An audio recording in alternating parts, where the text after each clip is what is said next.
അതെങ്ങനെയാ? ജനിച്ച നാള് മുതലേ അഹങ്കാരം അല്ലാതെ വേറൊന്നും ഉണ്ടായിട്ടില്ലല്ലോ. നിങ്ങളെ ഞാൻ അമ്മേ,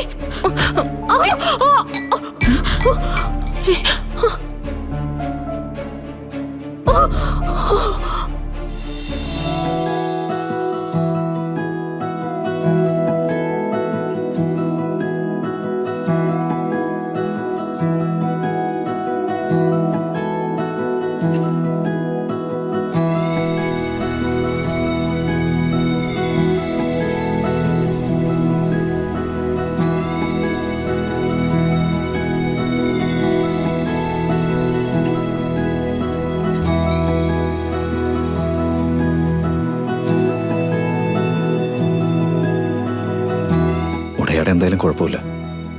ഈ മുഖത്തിന്റെ സൗന്ദര്യം ഇങ്ങനെ നിലനിന്നാ മതി.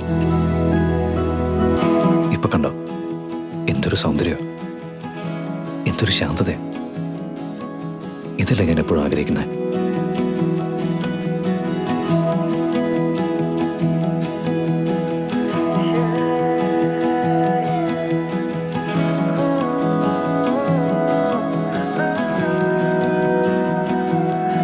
സാറേ,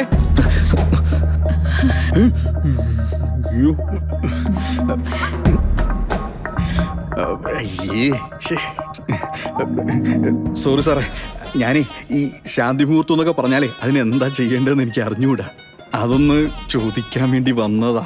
പക്ഷെ സമയം അത്ര നല്ലതായിരുന്നില്ല. സമയം നോക്കാതെ കയറി വരാൻ തന്നെക്കാൾ മിടുക്കനായിട്ട് ഈ ലോകത്ത് വേറെ ആരുമില്ലല്ലോ. തന്റെ ഇഷ്ടം പോലെ എന്താന്ന് വെച്ചാൽ അങ്ങനെ ചെയ്യണം. അത് ഞാൻ പൊളിക്കും. അതെ സാറേ, എന്നാലും ഗാഥമാടവും സാറും കൂടി കൃത്യമായിട്ട് ഒരു ചാർട്ട് തന്നിരുന്നെങ്കിൽ. താനൊന്ന് പോകുന്നുണ്ടോ മാണിക്കുഞ്ഞ്? എന്റെ പൊന്നു സാറേ, ഇങ്ങനെ കിടന്ന് ബഹളം വെക്കാതെ. അതെ, നാളത്തെ ശാന്തി മുഹൂർത്തം കഴിഞ്ഞാ പിന്നെ നിങ്ങൾക്ക് രണ്ടുപേർക്കും എന്ത് വേണേലും ആകാമല്ലോ. ഞാൻ പിന്നെ ഈ മുറിയുടെ പരിസരത്ത് പോലും വരില്ല. ഗാഥമാടം, ഞാൻ പറയുന്നത് വാക്കാണേ. വാക്കാ. എടോ, താനിപ്പോ ഇവിടുന്ന് പോവാനായിട്ട് ഞാൻ എന്താ ചെയ്യേണ്ടത്? അല്ല സാറേ, അപ്പൊ ഒരുക്കങ്ങള്. എടോ, താൻ എന്തെങ്കിലും പോയി ഒരുക്കടോ. അതെ സാറേ, ഈ അവിവാഹിതരായ ആളുകളെ വിവാഹിതരായ ആളുകളെ ചെറുതായിട്ടൊന്ന് ബുദ്ധിമുട്ടിക്കുമ്പോ ഒരു മനസ്സൊക്കെ ഉണ്ട്. അത് സാറിന് മനസ്സിലായിട്ടാ. എന്നാ നടക്കട്ടെ സാറേ. അയാളുടെ ഒരു കാര്യം പറഞ്ഞ അയാൾ പോട്ടെ, നമുക്ക് നമ്മുടെ സെലക്ഷനിലേക്ക് കിടക്കാം. ഓക്കെ?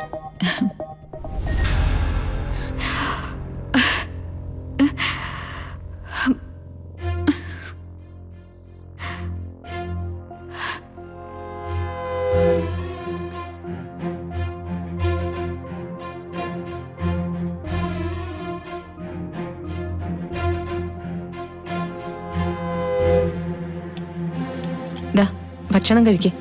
എനിക്ക് വേണ്ട. പട്ടിണി കിടന്നിട്ട് ഒന്നും നേടാനില്ല. ശരിയാണ്, എനിക്കൊന്നും നേടാനില്ല. പക്ഷേ നിങ്ങൾക്കും നിങ്ങളുടെ മോൾക്കും പലതും നേടാനുണ്ടല്ലോ. എനിക്കിവിടുന്ന് പോണം, എത്രയും പെട്ടെന്ന് പോണം. ആ കൃഷ്ണയെ വിളിച്ചു വരുത്ത്.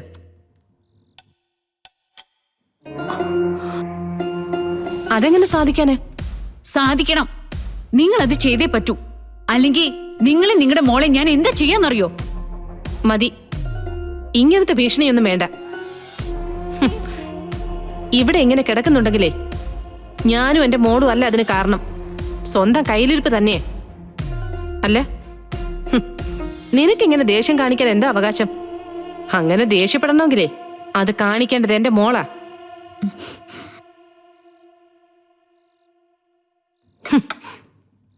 പെൺകുട്ടികളായാലേ കുറച്ച് അടക്കം ഒതുക്കൊക്കെ കാണിക്കണം. അതെങ്ങനെയാ? ജനിച്ച നാള് മുതലേ അഹങ്കാരം അല്ലാതെ വേറൊന്നും ഉണ്ടായിട്ടില്ലല്ലോ. നിങ്ങളെ ഞാൻ അമ്മേ,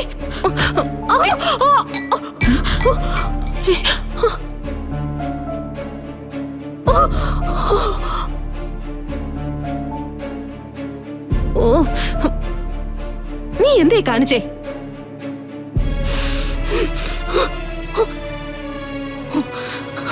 നീ എന്നെ ബോധപൂർവ്വം അറിഞ്ഞതാ അല്ലടി? മറ്റുള്ളവരുടെ റൂമില് അനാവശ്യമായിട്ട് എത്തി നോക്കിയാ ഇതല്ല ഇതിനപ്പുറവും സംഭവിക്കും. തെരുവിൽ കടന്ന് വളർന്നവർക്ക് ഇവിടത്തെ സൗഭാഗ്യങ്ങൾ കിട്ടിയതിന്റെ അഹങ്കാരാണ്. തിന്നാനും കുടിക്കാനും ഇല്ലാതെ കിടന്നതല്ലേ നീയൊക്കെ. Stop it. ഞാൻ ആരാണെന്ന് കരുതി നിങ്ങൾ ഈ സംസാരിക്കുന്നേ? എന്റെ ലിവിംഗ് സ്റ്റേറ്റസ് എന്താണെന്നറിയോ നിങ്ങൾക്ക്? എന്നെ കുറിച്ച് ശരിക്കും അറിഞ്ഞാലേ നിങ്ങൾ ഞെട്ടിപ്പോവും. ഇവിടുത്തെ കെട്ടിലമ്മയാണെന്ന് നിങ്ങൾക്ക് ഒരു ധാരണയുണ്ടാവും. പക്ഷെ ഞാനതൊന്നും വകവെച്ച് തരില്ല. മനസ്സിലായി, എനിക്കെല്ലാം മനസ്സിലായി. ഈ അഹങ്കാരത്തിനുള്ള ശിക്ഷ ഏതു വഴിക്കാ തരേണ്ടെന്ന് എനിക്ക് നന്നായിട്ടറിയാം.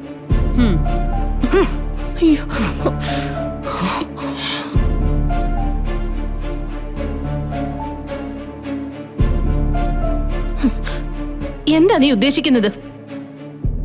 സാറിനോടും സാറിന്റെ പെങ്ങളോടും ഇങ്ങനെയൊക്കെ പെരുമാറിയാലേ നാളെ നിനക്ക് പകരം കൃഷ്ണ ഇവിടെ വരുമ്പോ അവളെയായിരിക്കും ഇതൊക്കെ ബാധിക്കുക. അതെനിക്കറിയാം. അതറിഞ്ഞ് തന്നെയാണ് ഞാൻ ഇങ്ങനെയൊക്കെ പെരുമാറുന്നത്. നിങ്ങളുടെ മോളെ കൊല്ലാനുള്ള വാശിയുണ്ട് എനിക്ക്. ആ വാശി ഞാൻ തീർക്കുന്നത് ഇവിടെയായിരിക്കും. കണ്ടു നിൽക്കാൻ ബുദ്ധിമുട്ടുണ്ടെങ്കിലേ എത്രയും വേഗം അവളെ ഇങ്ങോട്ട് കൊണ്ടുവന്നു. അതാ നിങ്ങൾക്ക് നല്ലത്.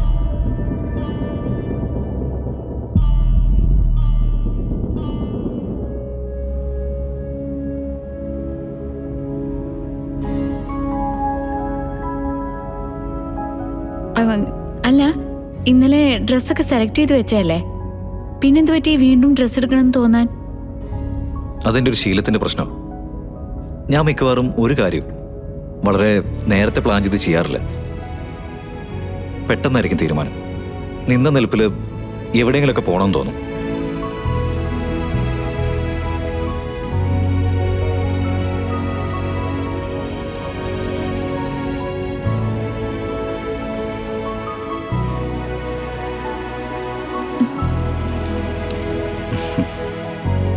എന്ത് നിർത്തേ? താരങ്ങളും